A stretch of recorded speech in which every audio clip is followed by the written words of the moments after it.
Let's talk about Figma's auto layout. I know, it can feel a little intimidating at first, but trust me, mastering this one feature is the secret to building better designs way, way faster. So, today, we're going to demystify it together. I mean, let's be real. Who doesn't want to build complex, responsive designs in just a few minutes instead of slogging away for hours? If you're nodding along right now, you are in exactly the right place, because that's the superpower auto layout gives you. You know, when you really get down to it, Figma's magic really comes from three things: auto layout, components, and variants. If you get a handle on these, you can seriously cut your design time in half. Today, we're laying the most important groundwork and focusing completely on auto layout. So here's the game plan. We'll kick things off with why auto layout is such a big deal. Then we'll get into the core controls you'll use all the time. After that, we'll unlock the secret to responsive design, peek at some pro-level settings, and then, the fun part, we'll build a real component from scratch. Let's do it. Okay, so why do people call auto layout a superpower? Well, it's because it totally changes how you think about designing. You stop pushing static shapes around and start creating these dynamic, smart containers that actually react to the stuff you put inside them. So at its heart, auto layout takes a normal static frame, let's call it the parent, and makes it intelligent.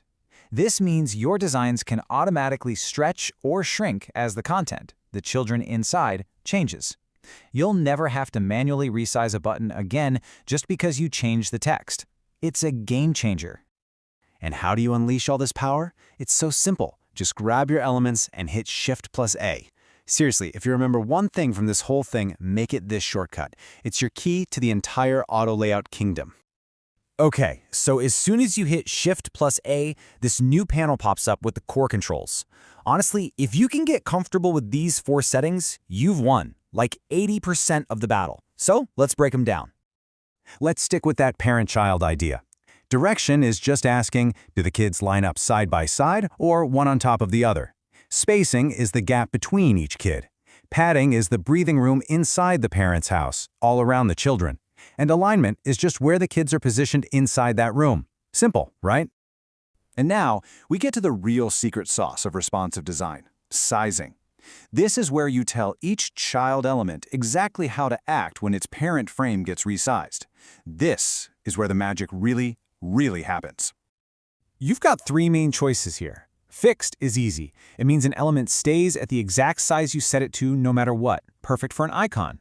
Hug Contents is awesome for stuff like buttons. The frame literally hugs the text inside, growing and shrinking as you type.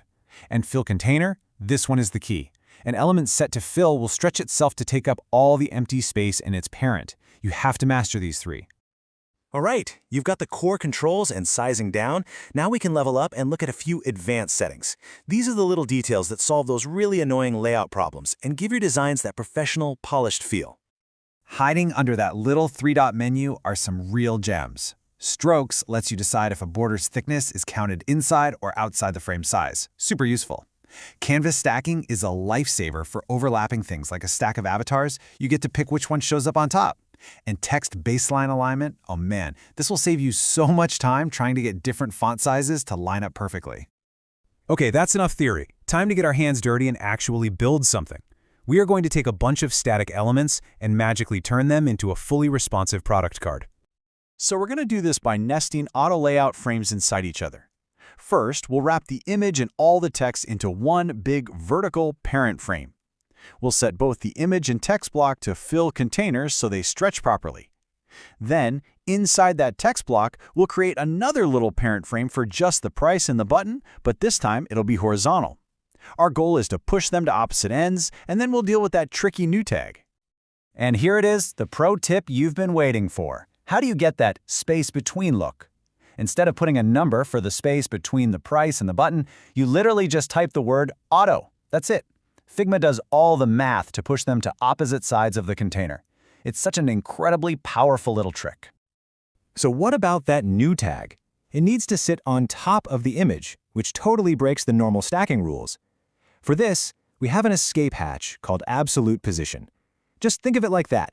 It yanks an element right out of the normal auto layout flow and lets you stick it absolutely anywhere you want inside its parent. But wait, using absolute position is only half the job. Once you've escaped, you have to tell that little tag how to behave when the whole card resizes. So by setting its constraints to top and right, you're basically pinning it to that corner, making sure it stays exactly where it belongs, no matter what. And look at that. That's the result. We went from a static, fragile design that breaks the second you try to resize it, to a tough, flexible component that adapts perfectly to any size you throw at it. This is the power you get with auto layout. It's awesome. Wow. Okay, we've covered a ton of ground, right? From the basic controls all the way to some pretty advanced stuff. You've got the tools now, so it's time to actually use them. So, what are the most important things to remember? 1. Always start with Shift+A. 2. Think in terms of parents and children. 3.